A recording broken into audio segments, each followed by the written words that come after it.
Bom dia a todos, bem-vindos nesta manhã fria. Primeiro que tudo, dar-vos as boas-vindas a Vila Nova da Barquinha, dizer-vos que é um gosto ver a sala com esta moldura humana, apesar de um dia frio, para estes trabalhos do segundo colóquio templário. Eu vou ter que vos maçar com um bocadinho, mas tenho ali umas palavrinhas escritas e, portanto, vou ali ao púlpito. Para não serem só vocês, para eu também ter alguma coisa para dizer. Acho que fica sempre bem, é de bom tom. Portanto, obrigado e é só mudar-me de sítio, eu vou ali para o púlpito. Muito obrigado.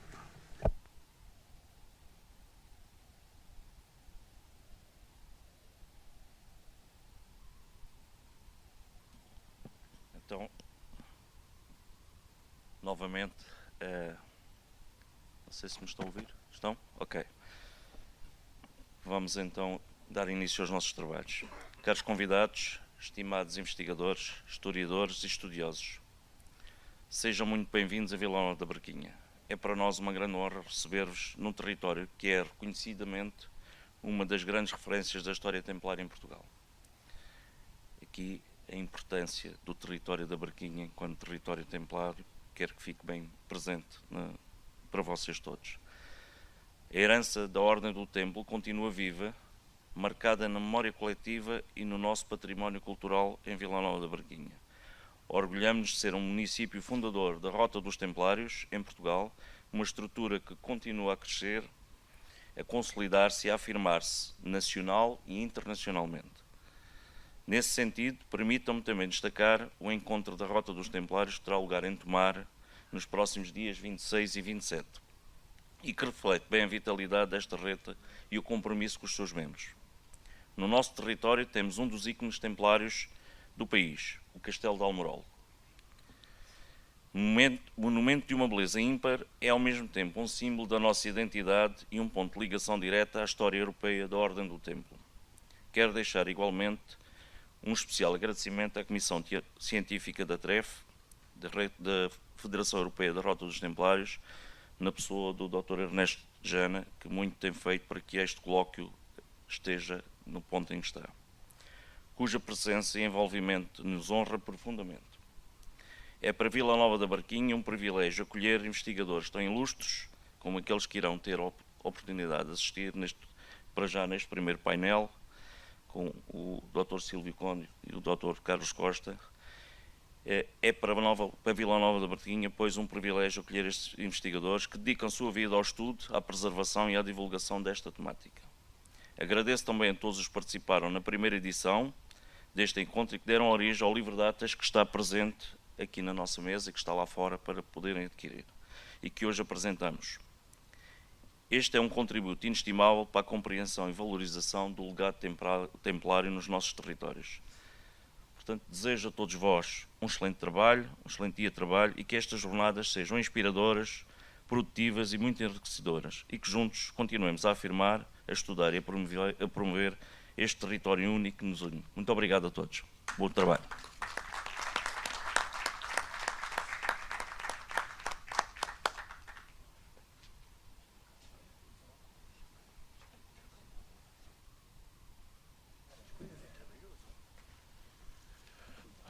Meus senhores, um bom dia. Eu acho que de futuro hão de me desculpar, mas o meu menisco anda um bocadinho em guerra civil contra mim. Portanto, eu acho que a partir do segundo conferencista falo sentadinho, que está-se bem, sentado está-se bem.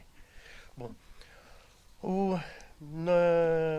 na idioidade anterior, que o Sr. Manuel Mourato era vice-presidente, tivemos uma reunião, ele pediu para eu cá vir, tivemos uma reunião e dessa reunião resultou o primeiro colóquio sobre a Ordem do Templo e a Ordem de Cristo, foi na altura que ficou determinado. O resultado são as atas que vão ser lançadas agora ao final do dia e que já estão a ver ali a capa e o livro já ali em exposição.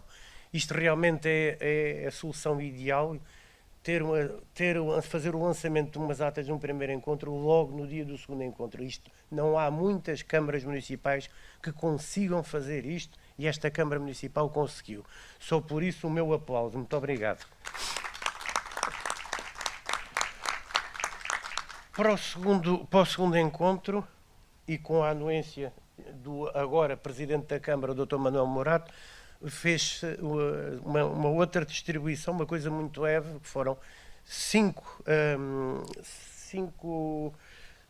conferências relativas à Ordem do Templo, que serão a parte da manhã. Da parte da tarde vamos ter 3 conferências relativas à Ordem de Cristo e vamos ter uma Ordem Militar convidada na pessoa do seu professor Dr. Mário Cunha, que já aqui está presente. Ainda depois espero para o ano, se houver para o ano, fazer uma coisa um pouquinho mais gastadora. Neste momento, o primeiro conferencista é o seu professor Dr. Carlos Filipe Afonso, que está já aqui à minha esquerda. É um oficial do Exército Português, tem alguma experiência, feliz ou infelizmente, enfim, nestes afazeres agora da guerra da Ucrânia-Rússia ou Rússia-Ucrânia, já fez parte destas missões na Bósnia e Herzegovina, mas acima de tudo vamos voltar ao que é estes tempos recuados da Idade Média. Vai falar sobre realmente as milícias, a participação das milícias aqui na Ordem do Templo.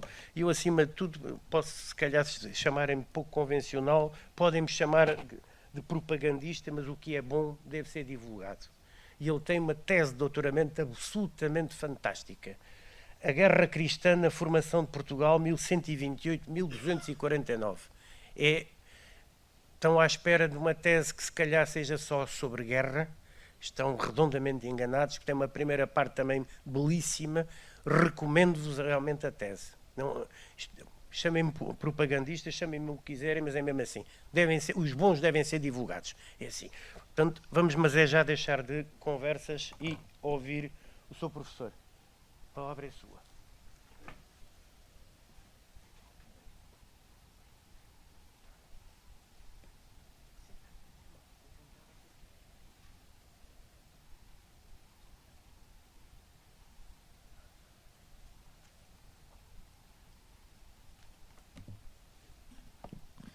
Ora, muito bom dia. Eu começo por agradecer ao Sr. Presidente da Câmara Municipal de Vila Nova de Barquinha, Dr. Manuel Morato, agradecer o convite para estar aqui. É um gosto e é uma honra também estar perante esta audiência. Cumprimento a mesa com o professor Ernesto Jana, pessoa sempre de felizes encontros e de conversa que depois custa a libertar, e que aproveito também já para me informar que tudo o que foi dito aqui há 2 ou 3 minutos atrás é puro exagero. E cumprimento também o professor Manuel Silvio Conde, alguém que nunca tive a oportunidade de conhecer pessoalmente, mas que conheço muito pela prolífica obra, e sobretudo sobre o Médio Tejo, e que me ajudou bastante, por exemplo, a desenhar o território português no tempo de Dom Sancho I, porque foi uma das bases de trabalho precisamente para esta região. E naturalmente a audiência, que está muito bem composta, e é precisamente a motivação para este tipo de encontros, é precisamente termos pessoas que do outro lado nos escutam e que têm paciência para nos ouvir e para nos questionar também.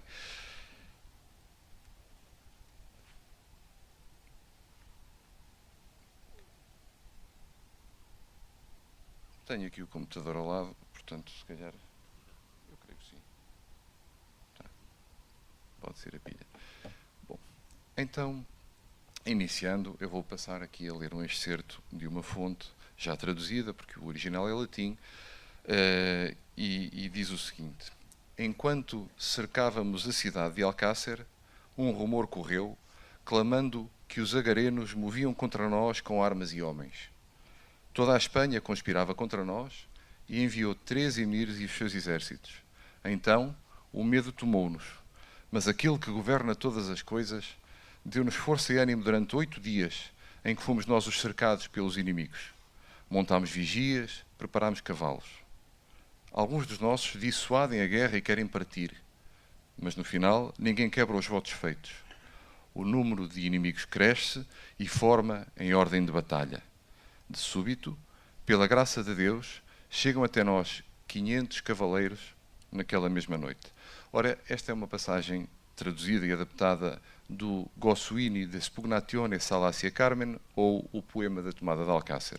É um poema que descreve, ou melhor, esta passagem, é a parte do poema que descreve como no contexto do cerco a Alcácer, que foi movido entre julho e outubro de 1217, um exército muçulmano de socorro vem tentar libertar a cidade que estava a ser cercada por uma hoste de portugueses e cruzados. O Carmen, portanto, o poema, não refere um número, mas hoje estimamos uma força de cerca de 15 mil guerreiros mobilizados pelos emirs de Badajoz, de Jaén, de Córdoba, de Sevilha e provavelmente de outras cidades do sul da Espanha, que veio então socorrer a cidade de Alcácer, que estava a ser cercada pelos cristãos. Há um dado interessante na fonte, é que depois do desalento inicial, que digamos, o redator, que terá sido um cruzado germânico, depois do desalento inicial, refere: Deus deu força aos cristãos durante 8 dias. Isto faz supor que este foi o tempo que os cristãos puderam dispor para se preparar para defrontar este exército de socorro que vinha. Desde que tiveram a notícia de que vinha um exército de socorro, portanto, tentar libertar a cidade do cerco, terão passado 8 dias. E também, naturalmente, estes 8 dias seria o tempo suficiente para obter reforços, para os cristãos poderem obter reforços. Ora, estes slides este slide tenta mostrar um pouco desta conjuntura que eu acabei de descrever. Os portugueses estavam comandados pelo bispo de Lisboa, Soeiro Viegas. O rei era o rei Dom Afonso II, um rei que, até por questões de limitação física, não combatia. Portanto, quem coordenou a empresa de Alcácer foi o bispo de Lisboa e magnates do reino, inclusive os mestres das ordens militares presentes no reino. Este exército português, ou esta hoste portuguesa, era constituída por mesnadas mobilizadas pelos senhores, pelos eclesiásticos, pelos nobres, por contingentes das ordens militares. Sabemos que estavam presentes o Templo, o Hospital e Santiago. A Viz não estaria presente. Milícias concelhias das principais cidades. Todas as cidades e vilas do reino foram tendo capacidade de mobilizar cavaleiros vilãos, mas certamente que estavam presentes cavaleiros de três grandes cidades, de Coimbra, de Lisboa e de Santarém. É difícil saber o número preciso, mas pode-se estimar pelo número de cavaleiros qual era o efetivo total. Gossuini refere que antes dos 500 cavaleiros terem chegado, a hoste cristã, na Ribeira de Cítimos, contaria já com 300 cavaleiros. Ora, os valores médios de proporcionalidade nos séculos XII e XIII são, no combate, cerca de 1 para 2, ou seja, o dobro de peões em relação aos cavaleiros, podendo ascender até 1 para 3 ou até mais. Por isso é possível considerar, tendo por base os 300 cavaleiros, alguns entre 1000 ou 2000 peões adicionais. Porquê? Porque se trata de um cerco e, portanto, é natural que haja mais peões até do que habitualmente. O efetivo português, seja como for, era insuficiente para o cerco a uma cidade que era grande, que estava toda cercada de muralhas, que era volumosa e que contava com um mínimo de 2500 habitantes. Naturalmente que nem todos seriam combatentes, seria uma minoria, mas, seja como for, era uma cidade morada, com castelo e com 2500 habitantes. A operação só foi possível com a concorrência de forças cruzadas, portanto não eram 2000, 1500, 2000 ou eventualmente até 3000 guerreiros portugueses que iriam conseguir um cerco a uma cidade desta dimensão. E, portanto, ocorre que no contexto da Quinta Cruzada há uma frota flamenga, frisia e alemã, comandada pelo Conde de Holanda, Guilherme, e pelo Marechal de Colónia, Gerardo de Wied, que chega a Portugal, tem como objetivo a Terra Santa. Aliás, esta Quinta Cruzada foi a cruzada que depois foi desviada para o Egito e acabou por tomar a cidade de Amieta em 1219. Dos 180 navios que partiram provavelmente de Roterdão, ou pelo menos daquela região, do norte da Europa, os navios flamengos optaram por não permanecer em Portugal e seguir diretamente para a Terra Santa. Foram cerca de 80 navios, permaneceram cerca de 100 navios com cruzados germânicos e eventualmente até também ingleses. Este efetivo que ficou, nós também temos estimativas para o número de guerreiros que as galés transportavam e que oscilava entre os 50, 60, 80 e os 120 e, portanto, a terem permanecido 100 navios, nós podemos contar com qualquer coisa como 10 mil cruzados. mais coisa, menos coisa. Naturalmente que parece um número exagerado, mas há que contar, como eu já te referi, com o poder das muralhas. E não podendo entrar em força, havia que cercar a cidade, fustigar e aguardar. Isto provoca muito desgaste também, doenças, etc. Portanto, mesmo que estivessem 10.000 cruzados, naturalmente que 2 meses depois do cerco, que é quando ocorre a Batalha de Cítimos, de ter sido iniciado o cerco, os 10.000 não estariam todos disponíveis. A batalha foi no dia 11 de setembro de 1217. Ora, a decisão cristã, quando houve notícia da chegada de um exército de socorro, foi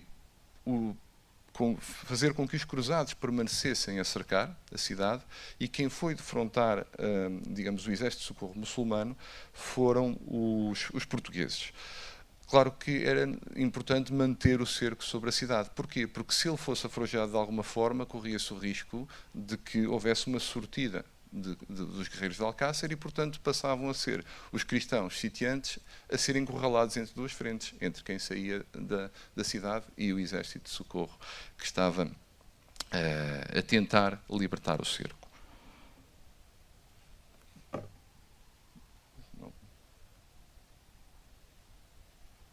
Este é agora um slide com o esquema da batalha.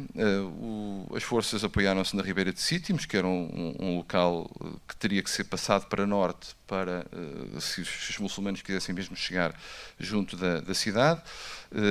No topo vemos a ordem de batalha portuguesa, com uma vanguarda e uma retaguarda, o normal das hostes medievais quando se dispõem para a batalha campal. A desproporção de forças aqui pode ter sido mesmo 1:5 ou 1:6, portanto os muçulmanos eram muito mais, e só se consegue combater desta forma se a posição defensiva estiver apoiada em algum acidente de terreno, neste caso era a Ribeira, e se nós formos ao local hoje já estará bastante diferente, mas é uma várzea, portanto, muito plana e muito encharcada, mesmo no verão, e portanto não é só a Ribeira em si, é tudo aquilo que é pantanoso à volta da Ribeira, todo aquele espaço é pantanoso. Portanto, muito possivelmente a batalha foi travada ao final da tarde. Porquê? Porque a fonte refere que o sol incidia nos olhos dos muçulmanos, o que significa que tem que ser uma tarde de verão, porque o croquis, portanto, está mais ou menos orientado, o sol põe-se a leste, portanto, estaria aqui do lado esquerdo, e sendo verão, mais desviado para norte, portanto, para poder precisamente incidir nos olhos dos muçulmanos. Os almohadas, sabemos que também não empenharam todos os contingentes, provavelmente devido à desproporção, empenharam primeiramente só a vanguarda, porque talvez tenham entendido que bastava a vanguarda para derrotar os portugueses. Houve um sucesso inicial, até, da hoste muçulmana, que terá levado à extensão do dispositivo. Neste momento, dá-se a saída dos tais 500 cavaleiros templários, que estavam no local onde se encontravam ocultos, e que carrega, e vê-se nas setas do esquema, sobre os segundos escalões muçulmanos, provoca o pânico, a fuga, e as forças ficam isoladas. E, portanto, a própria vanguarda acaba por entrar em pânico, vendo que a retaguarda muçulmana está a ser atacado. E, na sequência desta batalha, que é uma vitória cristã, o cerco pôde continuar sem interferência externa. Agora subjaz aqui uma questão, e é isto que nos liga à ordem do templo. Quem comandou a carga foi Pedro Alvites, que era o mestre da ordem. Hoje vão também ouvir falar dele, vamos ouvir falar dele, penso que durante a tarde.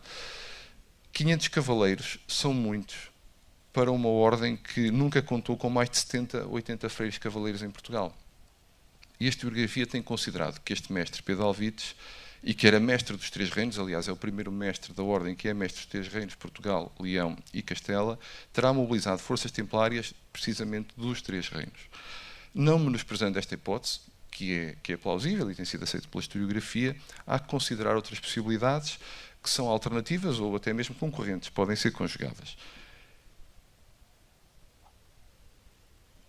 Este slide mostra a implantação templária em Portugal e nos outros dois reinos, portanto, Leão e Castela. A implantação templária em Portugal é bastante precoce face aos restantes reinos ibéricos. Só tem paralelo em Aragão. Na realidade, em Leão e Castela, ela processa-se de maneira diferente e talvez de forma mais lenta. Em Leão, como se pode ver aqui, vamos ver o slide, isto não funciona para virar, mas pode ser que funcione o ponteiro. também não funciona. Mas pronto, aqui aquela mancha a verde no topo nordeste do slide é sobretudo a designada Terra de Campos, em torno de León. E a implantação em Leão da Ordem era sobretudo comendas e na Terra de Campos. As posições junto ao Tejo, que vemos ali nos castelos a cinzento, datam da década de 1150 e 1160, mas foram perdidas a quando da ofensiva almohada à região em 1174. Portanto, os templários foram expulsos daqueles castelos e só começaram a regressar a partir de 1211, depois de uma reconciliação da Ordem com Afonso IX de Castela, e nem todos os castelos estavam ocupados. Portanto, estas fortalezas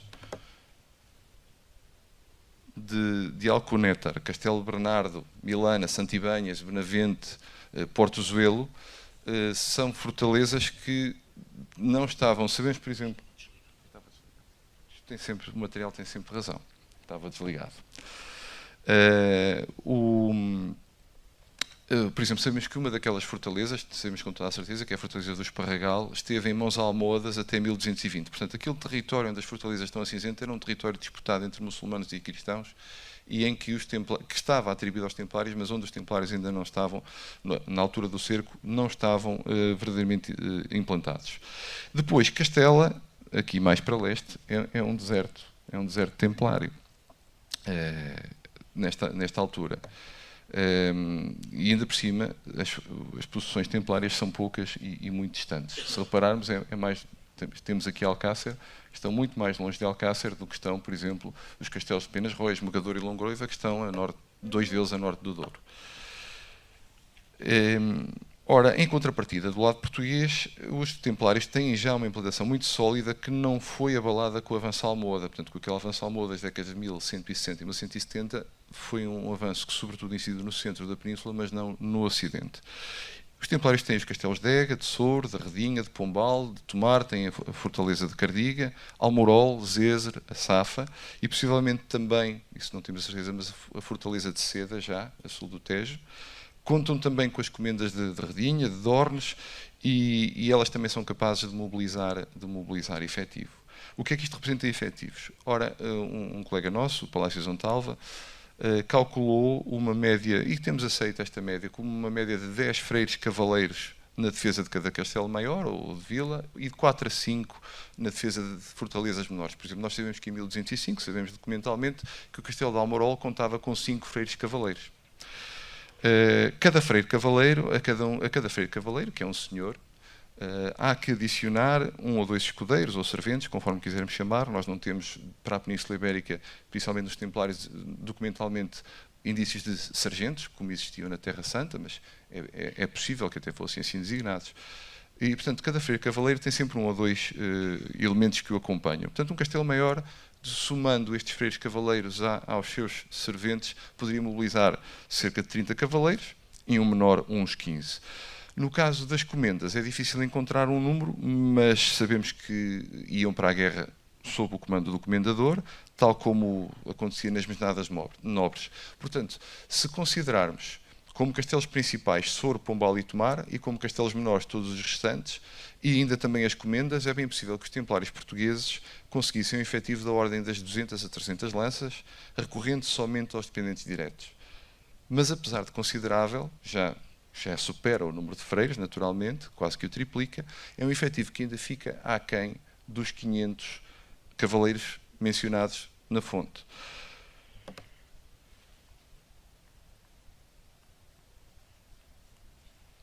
Ora, este slide é um mapa com os forais totais das ordens militares em Portugal, as cartas de foral. Portanto, eu tenho aqui uma linha que marca o ano 1217, mas naturalmente as ordens militares continuaram a outorgar forais até 1281, que é o último foral, que é o foral de Tolosa, que foi outorgado pela ordem do Hospital. Destas 28 cartas de foral de povoamento, 11 devem-se ao Templo, ao Hospital devem-se 6, a Santiago 6 e a Avis 5. Uma carta de foral penso que estamos todos mais ou menos familiarizados com o que é, mas em síntese e com interesse para aquilo que nos traz aqui hoje, é sobretudo um contrato político, económico e militar. E esta dimensão militar é importante. Porquê? Porque cada município, cada comunidade a quem é otorgada uma carta de foral tem certas obrigações militares para com o senhor que a otorgou. E essas obrigações militares materializam-se por uma milícia de uma elite, que é a elite dos cavaleiros vilãos. Estes cavaleiros treinam em conjunto, desenvolvem laços de fraternidade e formam, digamos que, uma força que tem alguma consistência nela, em si mesma, sejam eles 10, 20 ou 50 ou 60, dependendo da dimensão do município. Estes dois mapas que aqui trago são mapas comparativos. Portanto, do lado esquerdo temos as cartas de foral que o templo já tinha otorgado em 1217. E deste lado, só por comparação, temos cartas de foral, a maior parte delas régias, e que mencionam, algumas delas, o efetivo de 60 cavaleiros ou mais. O número de 60 parece ter sido um número charneira de cavaleiros, até porque as regras de repartição do saco variam quando os municípios têm menos de 60 cavaleiros ou quando têm mais de 60 cavaleiros. Há muitas cartas de foral. Mas só para termos uma ideia da profusão de municípios que habitualmente conseguiam mobilizar mais de 60 cavaleiros. Em 1217, a Ordem do Tempo tinha otorgado 6 cartas. Ferreira do Zézer, Redinha, Tomar, Pombal, Ozézer e Castelo Branco. Pombal e Tomar são os forais mais robustos em disposições militares e também acreditamos que devessem conter um efetivo maior de cavaleiros vilãos. Castelo Branco provavelmente não deve ser considerado por razões análogas àquelas que eu referi relativamente às possessões templárias do lado de Leão. Isto porque o próprio foral explicita que em 1213 Castelo Branco estava desabitado. Portanto, é pouco credível que dispusesse de uma milícia forte 4 anos depois da outorga do foral. Porquê? Porque o foral é para atrair povoadores e até se constituir uma milícia que fosse relativamente eficaz e capaz de ser projetada para fora do município talvez demorasse algum tempo. Considerando então aquilo que sabemos para outros municípios que não são das ordens militares, mas que efetivamente recebem cartas que são todas que seguem os mesmos paradigmas, é plausível presumir um efetivo entre 50 a 100 cavaleiros vilãos por cada município do templo, principalmente os grandes municípios, como já disse, Pombal e Tomar. E, portanto, nesta linha, mesmo numa estimativa com valores mínimos em que o conjunto dos concelhos de Tomar, Pombal, Redinha e Ferreira do Zézer e Ozézer, que é a fortaleza que está onde hoje está mais ou menos o cemitério da Praia do Ribatejo, era ali a fortaleza. Se contássemos só 50 cavaleiros natural de cada um destes municípios, e como eu disse, Tomar e Pombal deveriam mobilizar mais, nós conseguimos entre 200 a 250 cavaleiros mais. Portanto, chegamos a uma hipótese de trabalho. A hipótese de trabalho é que as possessões templárias em Portugal, a sul do Douro, entre fortalezas, comendos e concelhos, eram suficientes para mobilizar 500 lanças em 1217. Em contrapartida, como já referi aqui várias vezes, as possessões leonesas na mesma latitude eram quase inexistentes e as castelhanas, além de poucas, estavam muito distantes. E, por conseguinte, nós devemos procurar a solução para a carga da Ribeira de Cítimos, não num contingente dos 3 reinos, mas talvez em forças mobilizadas na mancha templária implantada em Portugal.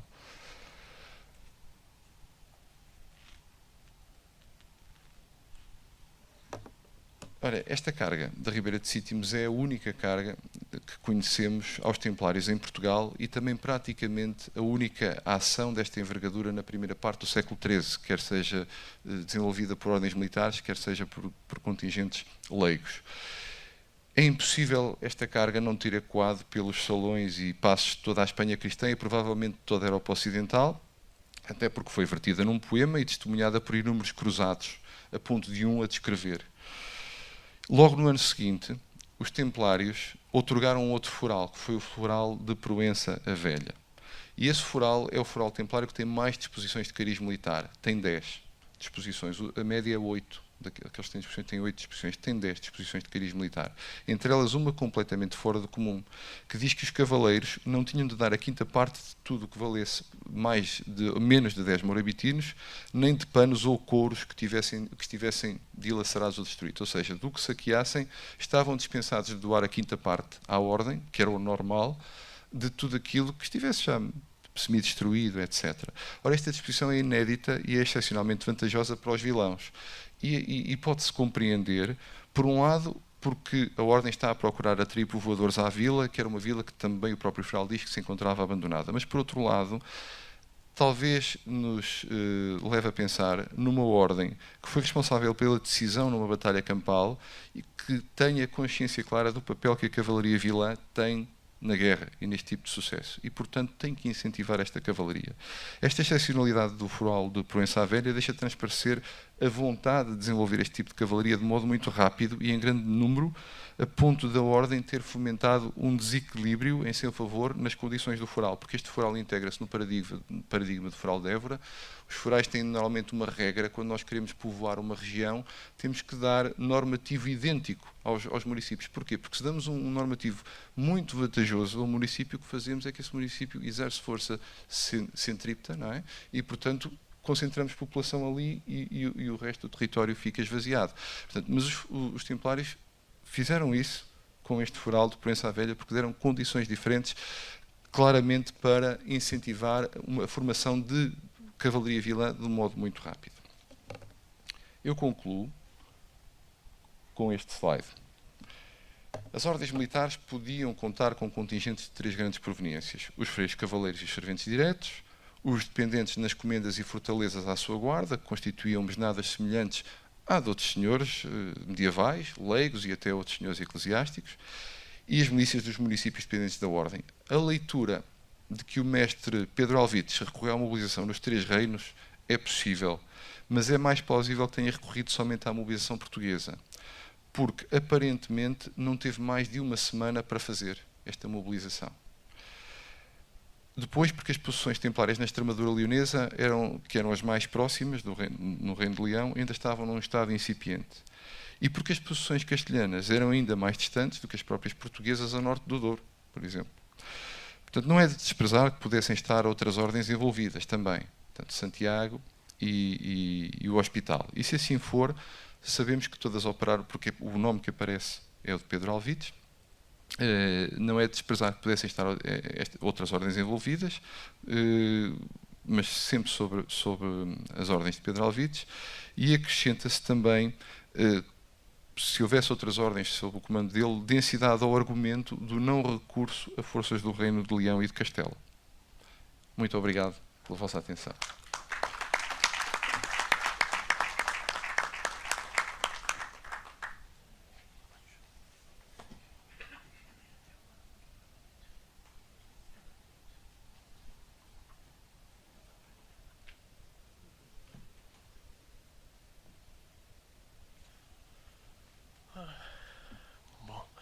Não é demais agradecer ao professor Dr. Carlos Afonso.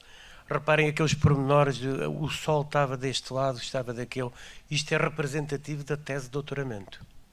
Era o que eu estava a falar da qualidade da tese. Segue-se o Sr. Professor Dr. Manuel Silvio Conde, que está ali à minha esquerda. Tenho a honra realmente de ser amigo dele e de admirar profundamente o trabalho dele.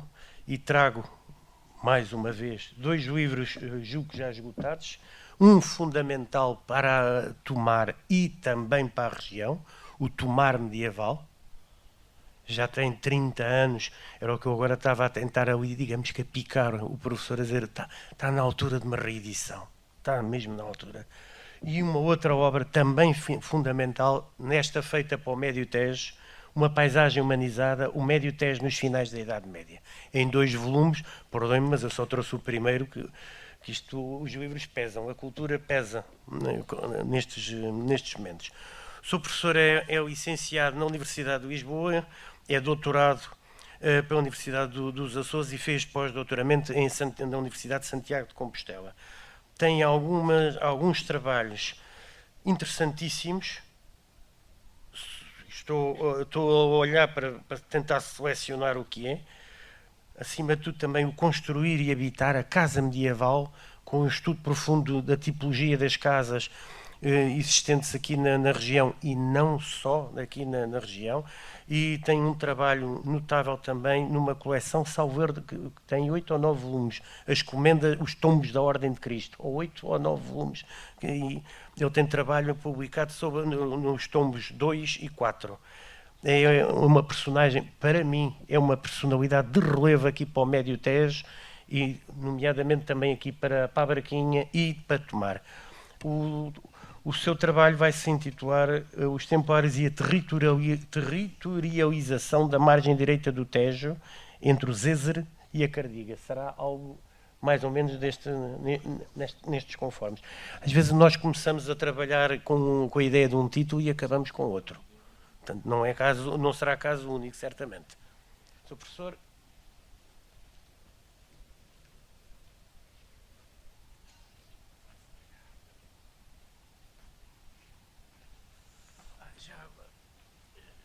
Peço desculpa que tinha só dito já aqui ao Sr. Presidente da Câmara. Temos a felicidade de dizer que os autores que hoje vão fazer as conferências vão ver o seu trabalho reproduzido no segundo livro de Atas sobre o colóquio da Ordem do Templo e Ordem de Cristo, a sair provavelmente 2 a 1 ano. Já com o terceiro colóquio certamente em curso. Muito obrigado.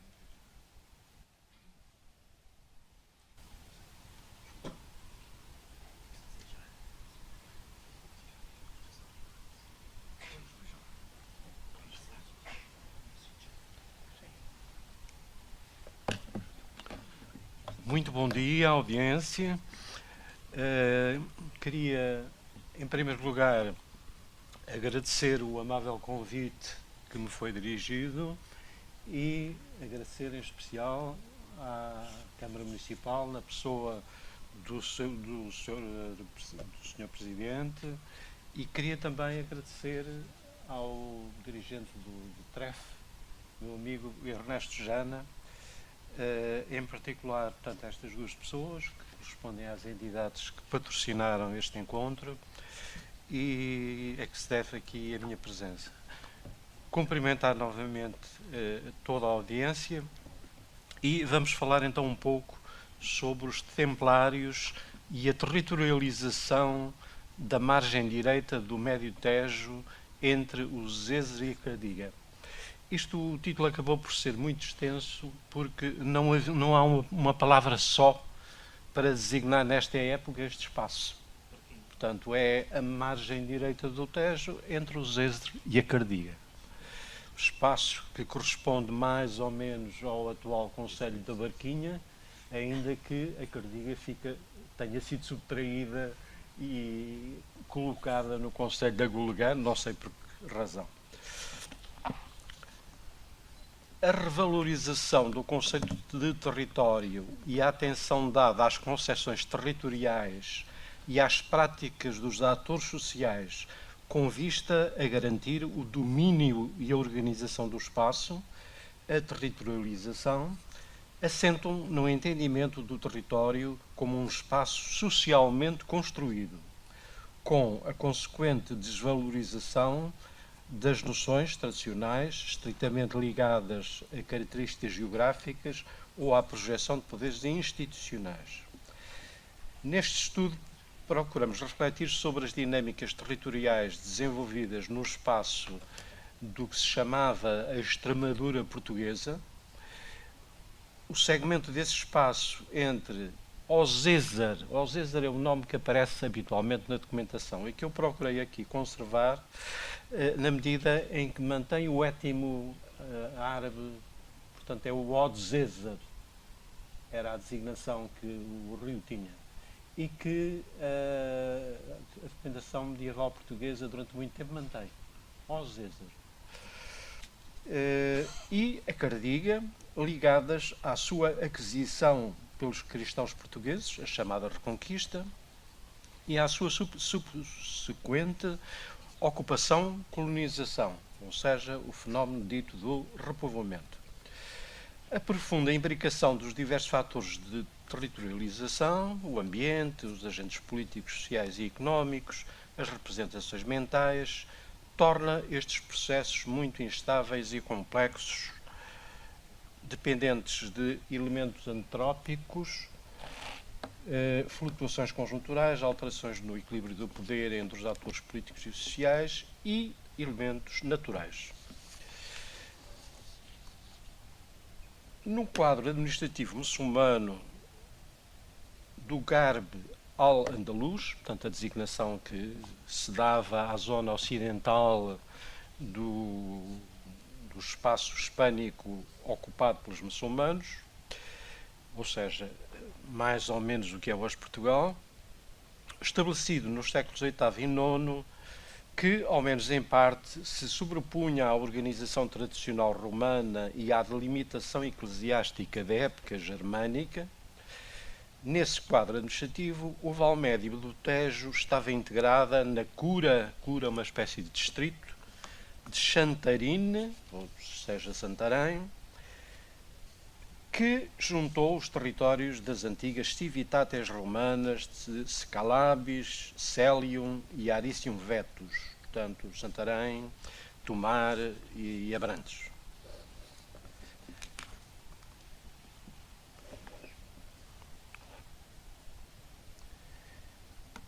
Em termos étnicos e culturais, a população do território apresentava-se diversificada. Há elementos reveladores da presença de árabes e berberes, mas a principal massa humana seria nos períodos amiral e califal, composta por nativos, moçárabes, ou seja, cristãos que mantinham a sua fé, ou moalates, gente de origem cristã, mas que se tinha convertido, por diversas razões, que se tinha convertido ao islamismo, cuja organização teria perdurado através de pactos com os vencedores. Ibn al-Khal, um geógrafo do século X, assinalou a existência de explorações agrícolas, chamadas daia, deu o termo português aldeia, ocupadas por muitos camponeses, que ele chama Rumi, portanto, romanos, europeus, cristãos, totalmente ignorantes, segundo ele diz, da vida urbana. O impacto do moçarabismo é evidente em torno de Tomar, onde, durante este período, se desenvolveu o culto de Santa Iria, cujo martírio ocorreu no século VII. Esse culto perdurou e, segundo uma tradição oral ainda viva em 1317, mantinham-se alguns templos e mosteiros na margem esquerda do Nabão, bem antes do período templário. Portanto, antes dos templários existiam ainda vestígios desses templos e mosteiros junto da atual igreja de Santa Maria do Olival.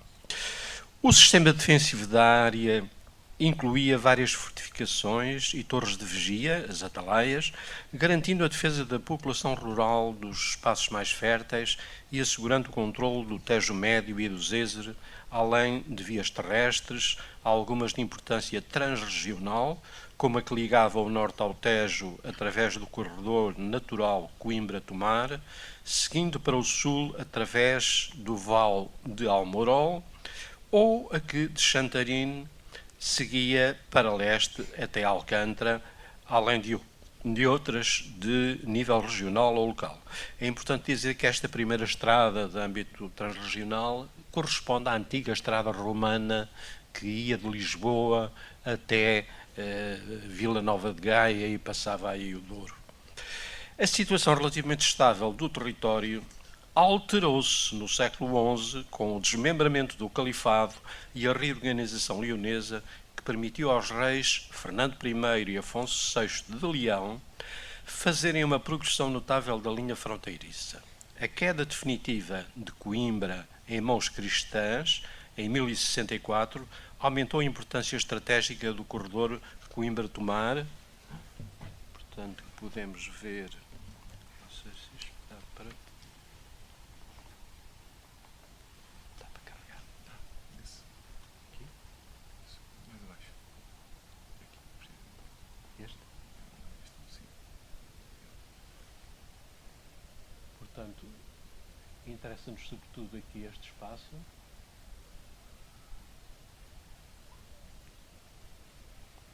Aqui a atribuição de algumas cidades ao período muçulmano é polémica. São questões que não estão totalmente esclarecidas, mas, portanto, é um mapa de referência e, portanto, utilizo nesse sentido.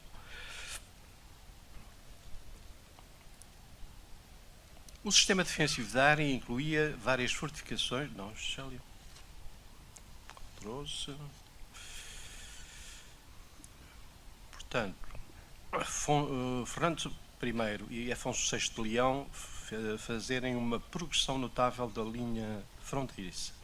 A queda definitiva de Coimbra em mãos cristãos em 1064 aumentou a importância estratégica do corredor Coimbra-Tomar, que dava acesso às ricas cidades do Tejo, a Santarém, Santarém e a Lisbona, Lisboa, e às planuras alentejanas.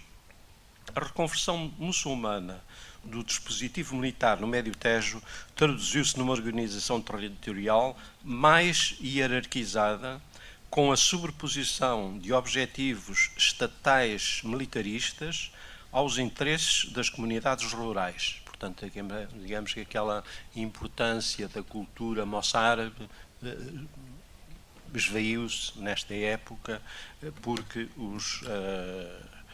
os interesses dos muçulmanos nesta época eram militaristas. O prolongamento da dominação cristã à linha do Tejo, obtida sob Afonso VI de Leão, foi passageiro e rapidamente as cidades do Tejo voltaram a mãos muçulmanas. A contraofensiva almorávida, especialmente com a invasão de 1116 e 1117, ameaçou seriamente o condado portucalense. A devastação do território de Soure e a destruição dos castelos de Miranda do Corvo e Santa Eulália fizeram que o grande bastião sul do condado e do curso de Mondego se tornou o limite do território dominado pelos cristãos ocidentais. Portanto, conseguiram manter Coimbra, mas daí para baixo era território inseguro. Do lado sarraceno, Santarém tornou-se a praça mais forte da margem direita do Tejo, beneficiando da proteção dos maciços calcários, com o contraforte mais ocidental da meseta. Os territórios que intermediavam Santarém e Coimbra, para além dos domínios efetivos das forças cristãs e muçulmanas, constituíram-se num espaço tampão de geometria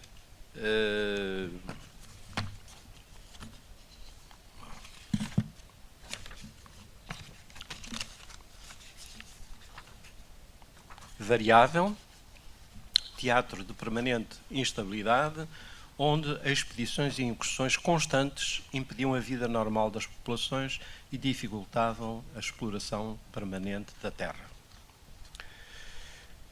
Falemos então da reconquista ofensiva cristã portuguesa.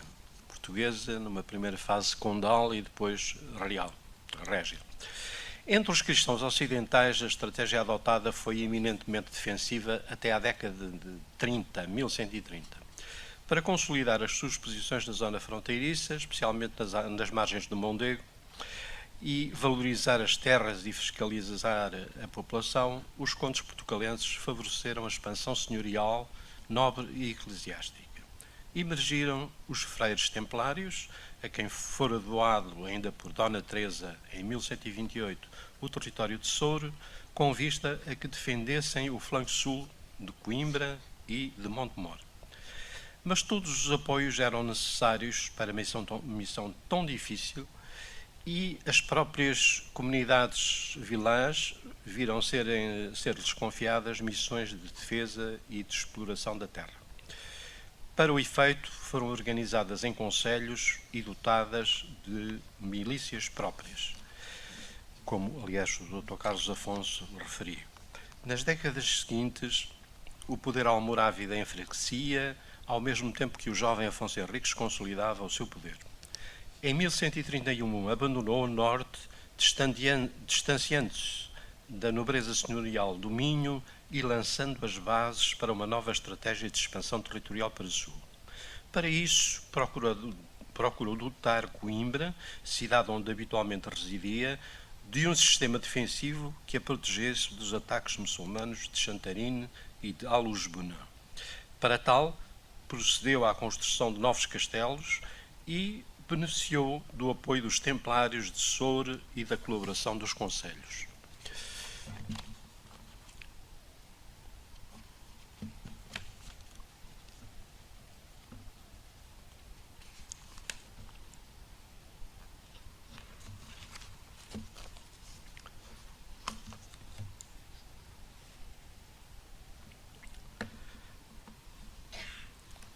A partir de Coimbra, a 40, Afonso Henriques desenvolveu uma estratégia proto-ofensiva com diversas frentes de penetração na zona intermédia entre cristãos e muçulmanos. Portanto, não é isto.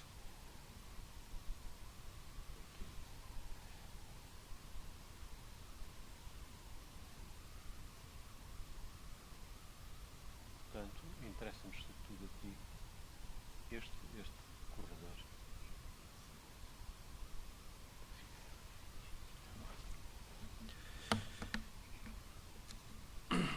Apesar de alguns reveses, estas operações, chamadas fuçados e presúrias, foram em geral bem-sucedidas. Eram por vezes acompanhadas da reconstrução de estruturas castelares e deram lugar à outorga de cartas de foral às comunidades. Globalmente, esta estratégia teve um sucesso significativo, alargando o território do condado e dotando de fronteiras mais defensáveis no perigoso, porque aberto, flanco ocidental. As forças cristãs estavam agora mais próximas das cidades muçulmanas do Vale do Tejo, passando a sua conquista a ser o próximo objetivo dos portugueses. O destino das armas sorriu aos cristãos portugalenses, que derrotaram os muçulmanos em Urique em 1139. Após a batalha, Afonso Henriques seria aclamado pelos seus guerreiros e passou a utilizar o título de rei. O declínio almorávida, consecutivo à morte do Émir Ali Ben Yusuf em 1143, e a eclosão de nova fitna é um termo que significa divisão, portanto, quando se desagregaram os impérios, primeiro o Califal, depois o Almohade e o Almorávida, temos uma fitna, portanto, a divisão, cada general ocupava a sua região e proclamava-se o seu chefe. A eclosão de nova fitna permitiria a Afonso Henriques fixar definitivamente a fronteira sul na linha do Tejo em 1147, após a conquista de Santarém, Al-Usbuna e outras fortificações próximas, portanto, Santarém, Lisboa, por exemplo, Sintra. O Médio Tejo ficaria definitivamente inscrito no espaço cristão e português, embora conservasse a condição de fronteira durante quase um século mais. Portanto, fronteira no Tejo, mas uma fronteira perigosa durante mais um século. As primeiras vagas de colonização do Médio Tejo, a desconstrução e a reconstrução de territórios. Nos séculos XII e XIII, o Vale Médio do Tejo sofreu um processo de territorialização muito dinâmico e contraditório, fruto da ação de múltiplos atores sociopolíticos, sobretudo a realeza, ordens militares, comunidades camponesas e municípios.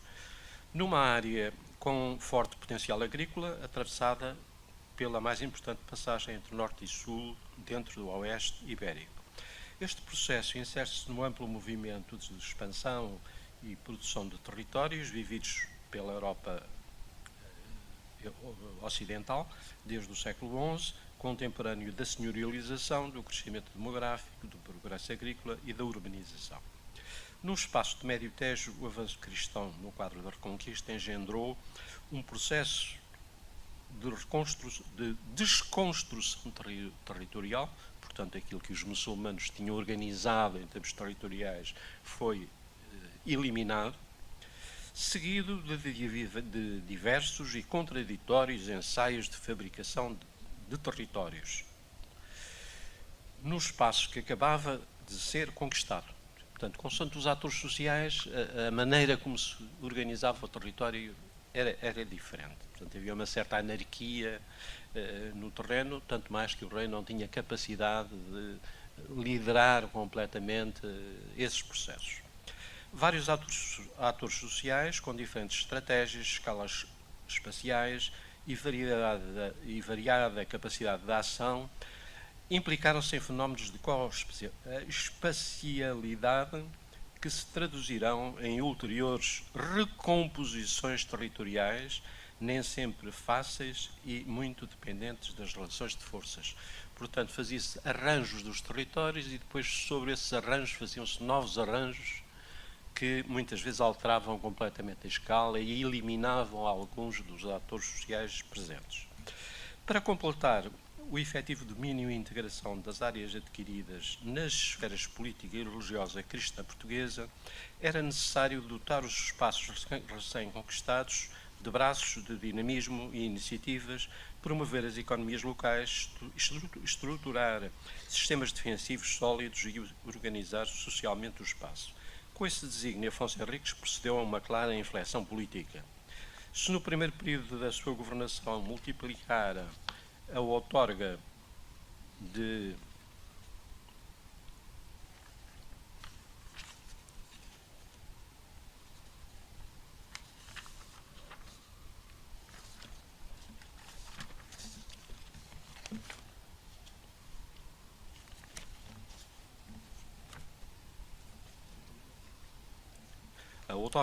imunidades, portanto a concessão de terras a senhores que tinham privilégios senhoriais, na busca de apoios para a guerra ou em recompensa pelos serviços prestados. Agora o objetivo central era a colonização das áreas recém-anexadas. As imunidades concedidas passaram a ser dirigidas prioritariamente aos cistercienses, aos cônegos regulares e às ordens militares, hospitalários e, sobretudo, templários. O apoio à organização autónoma das comunidades vilãs acentuou-se com a concessão de forais e a instituição municipal serviu também na reestruturação pós-reconquista das principais cidades e dos grandes espaços do Vale do Tejo e do Alentejo. Os potenciais migrantes eram atraídos pela perspectiva de uma vida nova, de terras para cultivar e pela hipótese ou pela miragem de um enriquecimento rápido e da garantia de direitos e liberdades desconhecidos nos espaços feudais de onde muitos provinham, em contrapartida dos graves riscos que a colonização das terras raianas implicava. Após a sua captura aos muçulmanos, o Médio Tejo apresentava-se agora como um espaço com áreas de considerável potencial económico, mas demograficamente deprimido, desterritorializado e desestruturado em termos produtivos, sem o impulso de agentes económicos, com os proprietários das terras em fuga e o abandono destas. A apropriação da terra e a sua exploração económica impunham-se como aspectos essenciais da colonização. Porém, os textos revelam muito pouco sobre os primórdios da colonização deste espaço. Datam de 1159 as primeiras iniciativas documentadas da coroa, visando a ocupação, a organização territorial e a estruturação dos poderes locais. Eu devo dizer que tenho a convicção, embora não possa fundamentá-lo, que a ocupação destes territórios se deu há alguns anos antes. Porque, entre outras coisas, fala-se em vinhas constituídas. Portanto, a vinha para se constituir precisa de alguns anos. E há tributação em vinho. Portanto, isso parece-me ser suficiente para indicar que há uma ocupação anterior sem, digamos, cobertura por parte do rei. Se as terras recuperadas pertenciam ao rei por direito de conquista, este nem sempre dispunha de meios para assegurar a sua utilização produtiva e, por vezes, as circunstâncias nem sequer lhe permitiam regulamentar o seu uso. Nestes casos, a ocupação da terra, por presúria, organizada ou espontânea, era realizada por particulares, grandes senhores eclesiásticos ou laicos, ou por homens livres de condição modesta, gerando a grande propriedade senhorial no primeiro caso ou a pequena propriedade aluvial no segundo. A defesa dos espaços dominados era assim garantida pela sua ocupação efetiva,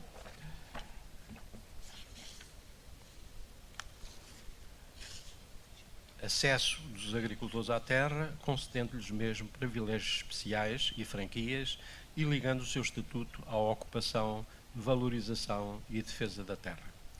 Sabe-se muito pouco sobre as presúrias realizadas no Médio Tejo.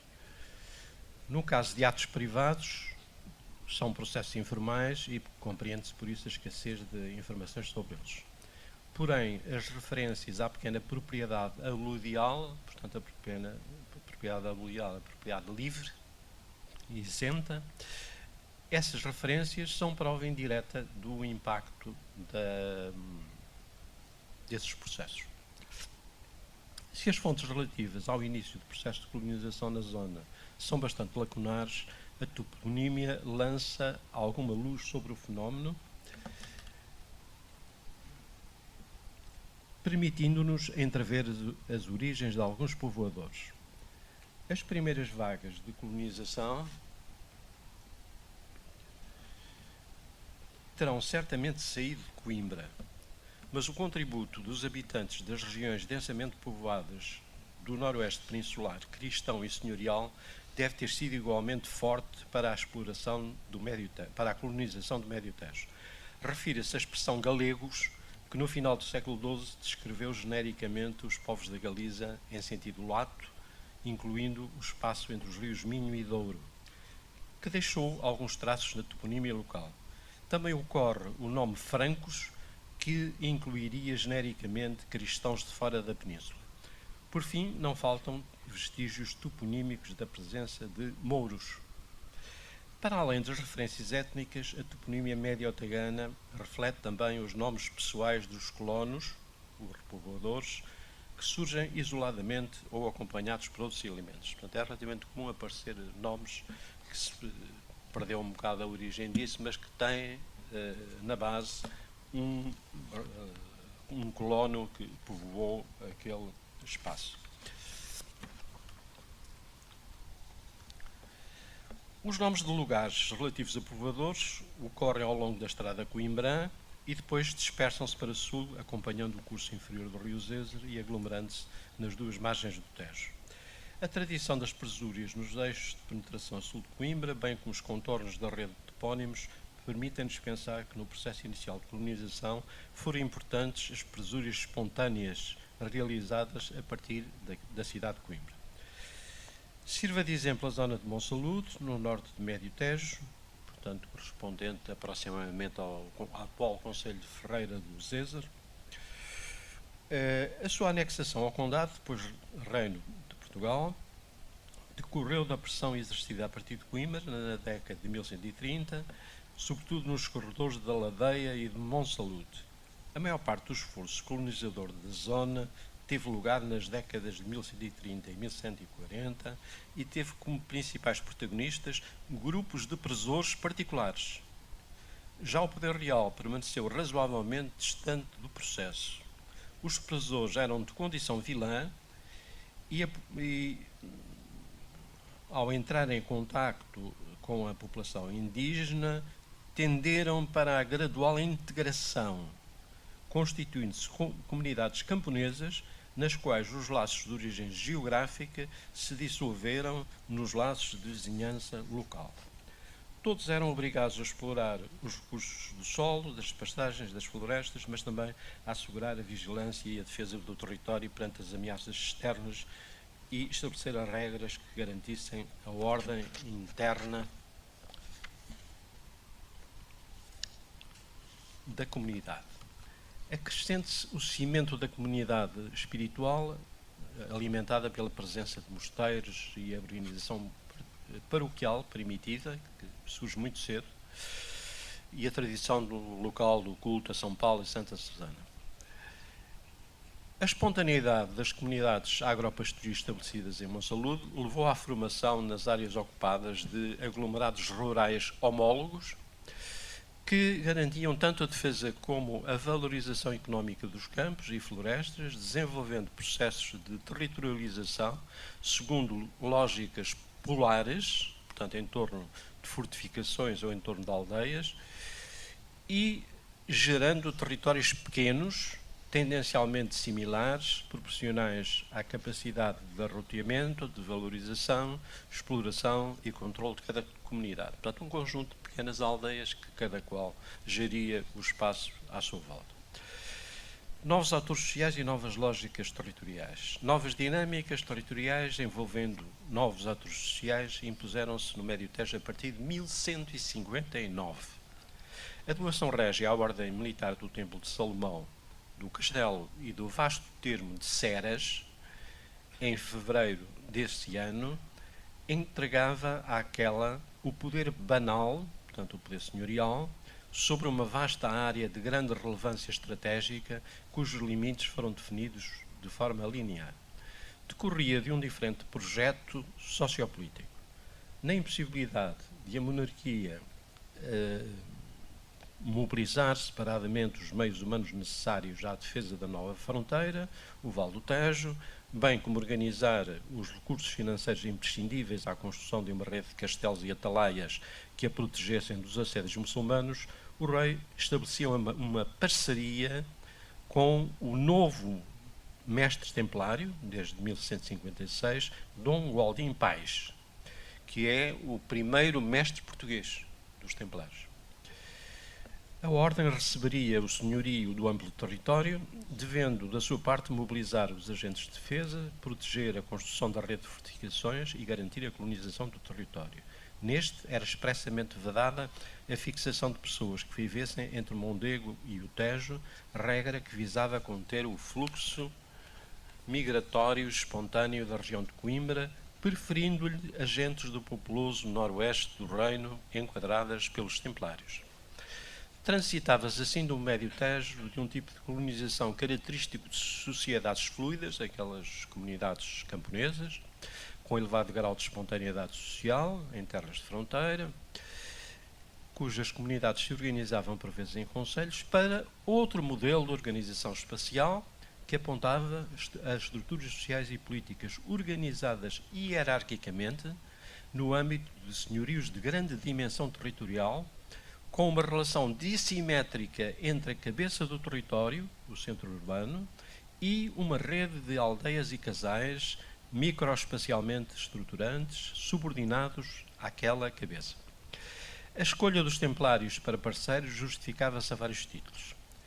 Após a sua fixação em Coimbra, Afonso Henriques alterara a anterior política de sistemática concessão de benesses às elites eclesiásticas e nobiliárquicas. Portanto, há um afastamento claro do rei em relação a estas elites.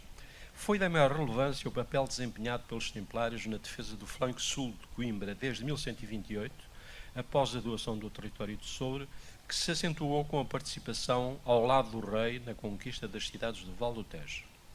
A este aspecto acrescente-se os avultados meios financeiros da Ordem, permitindo o investimento na construção e remodelação de castelos. Este é um aspecto fundamental. Por último, a proximidade e a confiança que existiam entre o rei e Gualdim Pais, o novo mestre da Ordem. Desde 1156 irá ter um longo mestrado. Homem determinado, de vistas largas, viajado, bem relacionado, Dom Gualdim logo fez o reconhecimento local do arruinado Castelo de Ceras, abandonando o projeto de governar a partir daí e optando pela construção de uma nova estrutura no morro da margem direita do rio Tomar, por, na sua opinião, ser melhor cabeço e de melhores águas, o qual reunia as condições, na época, consideradas ideais para tal tipo de edificação. A obra teve início em 1160 e concluiu-se provavelmente em 1170, indício claro da afluência de colonos a Tomara, portanto terá havido uma grande afluência, e a concessão em 1162 do primeiro foral à vila. Concebido para ser a sede militar da Ordem do Templo, erguida em terra de fronteira, absorveu todo o esforço construtivo da Ordem durante uma década. O sistema defensivo de Tomara, estou a citar Mário Barroca, era o que de melhor até então se tinha erguido em Portugal. Obra singular no seu tempo, no quadro do seu tempo, reveladora de quanto os seus promotores conheciam as mais recentes experiências construtivas realizadas no Próximo Oriente, porque o próprio Gualdim Paz conheceu, esteve na Terra Santa durante 5 anos e, portanto, conhecia o que lá se construía de melhor.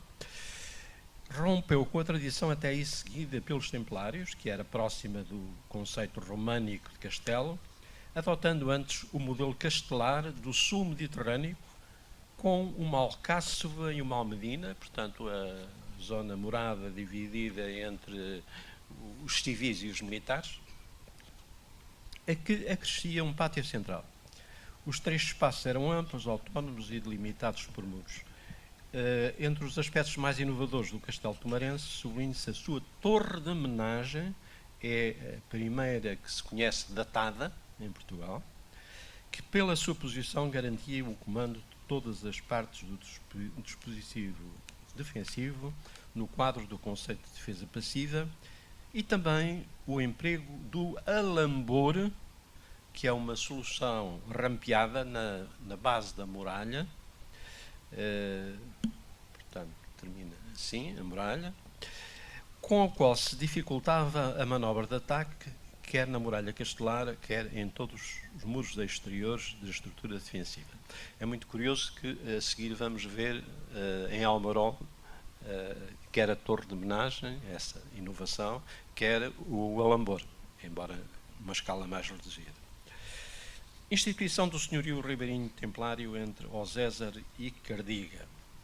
Em outubro de 69, quando a obra do Castelo de Tomar estava em vias de conclusão, a Ordem do Templo recebeu do rei a confirmação do espaço que lhe fora doado em 1159, que agora incluía o Castelo de Tomar, novo centro político e militar do território.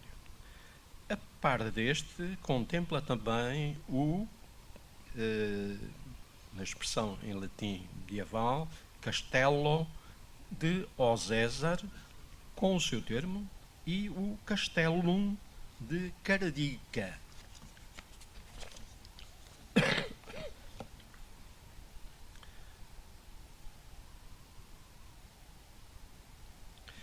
Ora, e temos então aqui os territórios que foram doados à Ordem. Portanto, o território de Cardiga, o território de Almorol e um pequeno território de Almorol, não, ainda de Osésar, e um pequeno território em frente, na outra margem do rio. Com estes, o diploma régio contempla ainda todas as idades em que os templários aí tinham arroteado e transformado. Aqui, portanto, também mais um aspecto que dá um pouco a ideia que teria havido uma presúlia efetuada pelos templários antes, porque já tinham herdades e vinhas.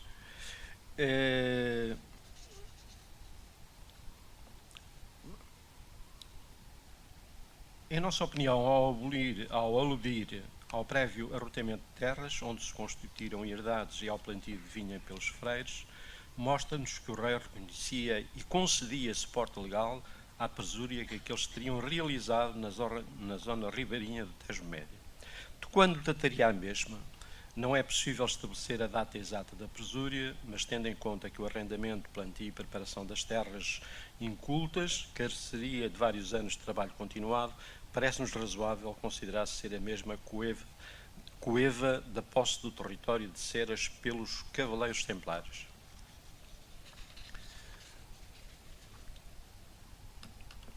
Bom, eu vou passar rapidamente aqui as fortificações. Portanto, temos aqui a Foz dos Zézares, da qual praticamente nada resta, acho que há apenas um muro. Aqui situada neste espaço, em frente a Cunhete, a atual Constância. Portanto, seria aqui a sede do território.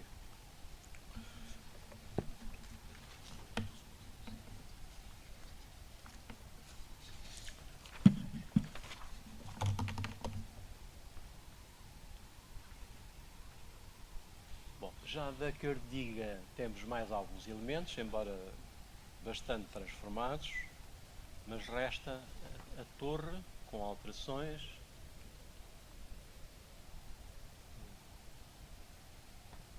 Resta a torre e temos aqui, digamos, a reconstituição planimétrica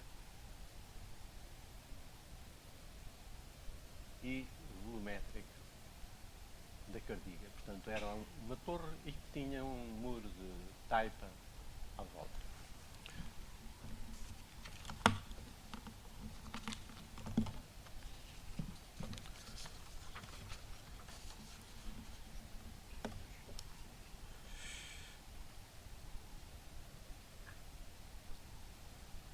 Bom, e temos aqui Almorol, que todos muito bem conhecem, e por isso permite-me destacar aqui dois aspectos que dão menos nas vistas, que são as lápides que se encontram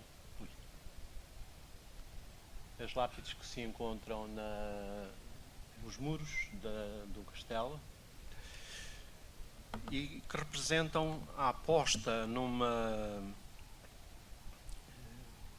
diríamos, uma campanha de propaganda pessoal em torno do Gualdim Pais.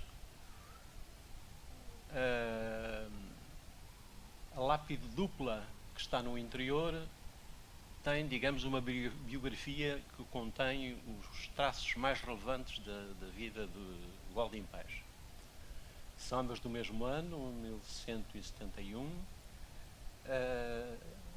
A outra, mais pequena, assinala que o castelo foi feito em 1171, juntamente com alguns outros. Mas, digamos, é uma campanha de propaganda pessoal inédita e muito bem realizada, que se repete noutros castelos, e que inclusive se pensa que pelo menos algumas das lápides foram feitas pelo mesmo epigrafista. Bom, e passemos então para o enquadramento da terra e das gentes. Enquadramento político, administrativo e religioso. Além dos castelos, outros elementos haviam de surgir para que as dinâmicas territoriais pudessem desenvolver-se no sentido definido pelo ator social dominante, seja a organização das populações e a sua subordinação à tutela senhorial. Novas concepções de gestão territorial, geradas no âmbito da estratégia concertada entre a coroa e a ordem do templo, já experimentadas em Tomar, foram aplicadas aos espaços ribeirinhos da margem direita do Tejo. A consolidação da estrutura senhorial da ordem sobre o território e das suas gentes passava pela descentralização administrativa, surgindo a figura do comendador local, supunha a criação de conselhos híbridos, com a participação de homens livres da terra, sob a tutela da ordem. Pináculo das reformas era a ação de cristianização do espaço conquistado no Islão, com a Igreja Paroquial de Santa Maria a consolidar-se como referência identitária de colonos cristãos. Sobre a primeira cronologicamente destas realizações que nos aparece, a criação do Conselho de Santa Maria de Osésar, em 1174, junho de 1174, o mestre Gualdim concede, junto com os seus freires, uma carta de foral aos habitantes do castelo novo, nosso, de Osésar, que ganha, assim, um novo conselho senhorial. Portanto, é um conselho híbrido, na medida em que o conselho está subordinado ao senhor. Tem autonomia, mas condicionada. Eu sobre isto não queria dizer grande coisa, mas queria chamar a atenção para dois aspectos. Um, que é a origem deste foral. Este foral é feito feito ao mesmo tempo, no mesmo mês e no mesmo ano, do segundo Foral de Tomar. O segundo Foral de Tomar, o primeiro é de 1162, o segundo é de 1174, e surge do facto de Tomar ter crescido muito e ter-se tornado uma cidade perigosa. Portanto, que era preciso disciplinar a área criminal, penalizar, etc. E foi feito nesse sentido. Portanto, é sobretudo um código de penas o que se aplicam a quem prevarique. É curioso que o que é concedido a Santa Maria do César é o segundo, não é o primeiro. Portanto, aquele foral estruturador da comunidade, etc., não existe. Pode ter implícito que se aplique, mas explícito não está. O segundo é uma tabela, digamos, de penalidades pelos crimes que sejam cometidos. Dá a ideia que muita gente terá vindo de Tomar para baixo e, portanto, aquela onda de criminalidade que havia em Tomar terá também tido efeitos aí e terá sido isso que levou o Alto em Paz a esta solução. É curioso que o Foral de Tomar é também dado, em alturas próximas, a Pombal. Pombal recebeu o primeiro e recebeu o segundo.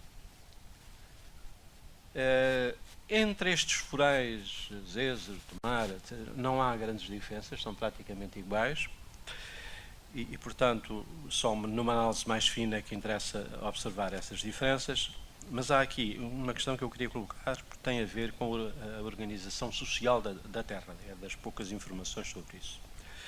Porque o foral é concedido aos majores e aos minores da terra. Ora, quem é que são os majores e os menores? Portanto, é uma categoria socioeconómica que tem implicações, desde logo, militares e tem implicações fiscais.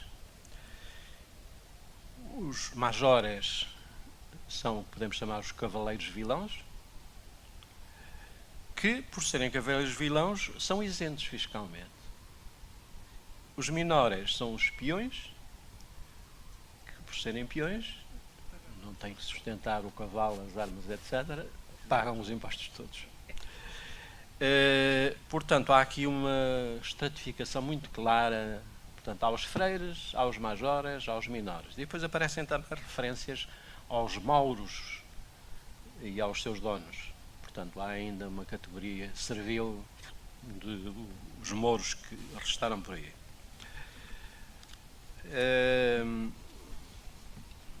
Uma referência à Igreja, que é constituída antes de 1186, portanto, conhece-se um diploma papal que faz uma bula, que Justis Petentium Desiderius de Urbano III, que dá às igrejas da região de Tomar e também à Capela do César subordina-as diretamente ao Sumo Pontífice, libertando-os de jurisdição eclesiástica. Isto é um privilégio de imensa importância, que concede, digamos, toda a margem de manobra aos templários.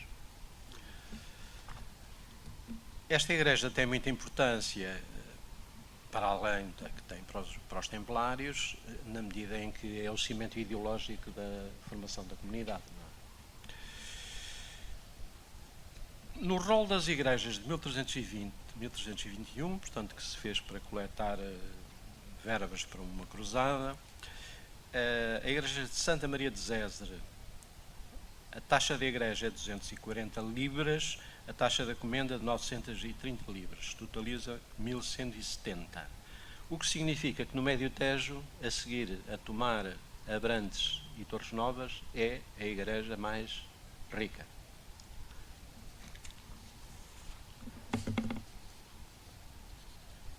Bom, e para terminar, porque já vamos muito além do tempo, a colonização corresponde... não, falta aqui só uma coisinha. Temos de fazer uma referência à comenda de Almorol, que existia em 1188, talvez fosse fundada antes, e que se conhecem alguns comendadores, Gil, João Domingos, Egídio, Beltrão, Paio e o último, Gonçalo Fernandes. Portanto, as estruturas para controle das populações dos colonos estão lançadas, portanto há aqui uma construção muito bem feita, e segue-se a organização social do espaço no sentido de converter o território num sistema agro-hídrico silvo-pastoril. Portanto, criar um ecossistema que valorize estas dimensões agrícola, a utilização da água, as florestas e as matas e as pastagens. Portanto, é o trabalho que vai sendo lançado sucessivamente. Mas vamos parar por aqui, que já estamos muito fora de tempo.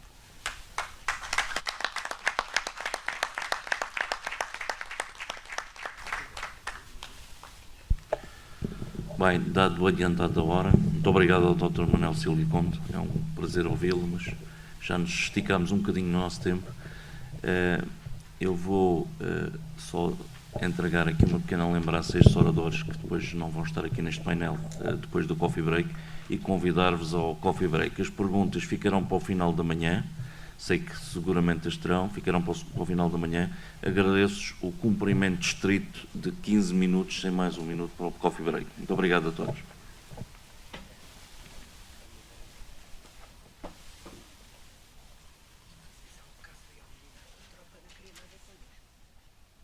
Carlos Gomes.